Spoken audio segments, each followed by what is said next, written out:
India among top 3 in Greenfield FDI announcements. Foreign direct investment, FDI, into India has declined, but there is optimism due to interest in Greenfield investments in India and reducing dependency on China. India's positive position in Greenfield FDI announcements indicates potential for attracting new global capacity expansion. China has reported its first quarterly FDI deficit in the July to September period, coinciding with a global initiative to reduce reliance on Chinese-dominated supply chains.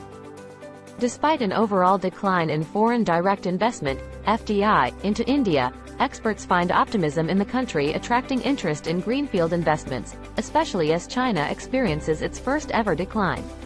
The United Nations Conference on Trade and Development, UNCTAD, recently highlighted India's positive developments in a presentation to the Finance Ministry. India ranks among the top 3 in Greenfield FDI announcements, indicating potential global capacity expansion for supply chain diversification. A senior finance ministry official anticipates these developments to result in increased investment flows by 2024. In contrast, China has reported its first quarterly FDI deficit in the July to September period, coinciding with a global initiative to reduce reliance on Chinese-dominated supply chains.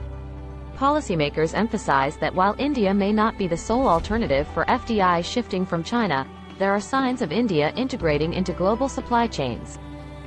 Vivek de Broy, chairman of the Economic Advisory Council to PM, notes India's recent involvement in global supply chains, driven by efforts to create an FDI-friendly environment and reduce dependence on China post-COVID. Former Chief Economic Advisor K.V. Subramanian sees an opportunity for India as investors seek alternatives due to challenges faced by China. He emphasizes the importance of continued structural reforms to benefit from this trend. To ensure that we avail this opportunity, we must continue to undertake structural reforms and complete the several reforms that were initiated post-COVID.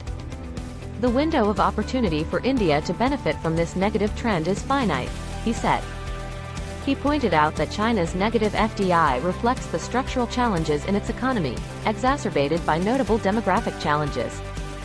China, which once benefited from a positive demographic dividend fueling significant growth since the 1980s, now contends with a demographic shift turning unfavorable.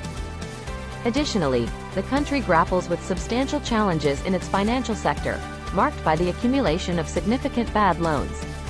The real estate sector faces difficulties characterized by considerable oversupply and overinvestment, according to Subramanian. In contrast, India has taken proactive measures to stimulate new investments in manufacturing, including reducing the corporate tax rate to 15%. Furthermore, the country has implemented production-linked incentive (PLI) schemes across multiple sectors as part of efforts to attract funds.